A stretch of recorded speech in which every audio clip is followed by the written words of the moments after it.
اعوذ باللہ من الشیطان الرجیم بسم اللہ الرحمن الرحیم السلام علیکم ورحمۃ اللہ وبرکاتہ۔ میں امید کرتی ہوں کہ آپ سب خیر و عافیت سے ہوں گے۔ میری دعا ہے کہ اللہ پاک آپ سب کو خیر و عافیت سے رکھیں، آمین۔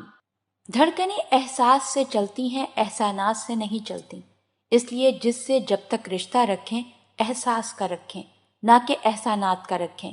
کسی انسان کی یادداشت کتنی ہی کمزور کیوں نہ ہو، لیکن وہ اپنے ساتھ گزرے اذیت کے لمحات کبھی نہیں بھول سکتا۔ کبھی کبھی اندر کی گھٹن سے دل اور دماغ اس حد تک تکلیف میں آ جاتے ہیں کہ رو لینے سے بھی سکون حاصل نہیں ہوتا۔ جو خوشیاں لوگوں کو ملیں وہ آپ کو نہیں ملیں، لیکن جو غم لوگوں کو ملے وہ بھی تو آپ کو نہیں ملے۔ موازنہ بے سکونی کا سبب بنتا ہے، اور شکر ادا کرنے میں ہی عافیت، برکت اور سکون ہے۔ اور جب تعلقات میں آزمائش کے سوا کچھ نہ ہو تو بڑے بڑے ظرف والے بھی ہار جاتے ہیں۔ جب کوئی دل کے دروازے پر دستک دے تو دروازہ فوراً مت کھولا کریں۔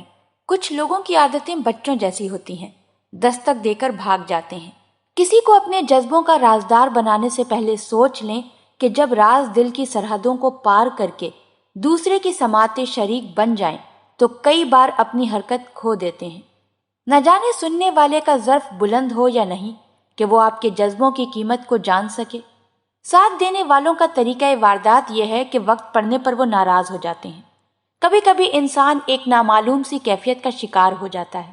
وہ سمجھ ہی نہیں پاتا کہ وہ کس چیز سے ناخوش ہے، اپنی زندگی سے، اپنے حالات سے، خود سے جڑے ہوئے لوگوں سے، یا پھر اپنے آپ سے۔ ایک شوہر اپنی بیوی سے کتنا بھی ناراض کیوں نہ ہو، لیکن رات کی تنہائی میں بیوی کا ایک بوسہ اس کی تمام ناراضگی کو دور کر دیتا ہے۔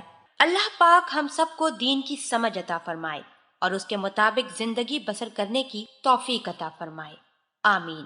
آپ ہمارے چینل کو ضرور سبسکرائب کر لیں۔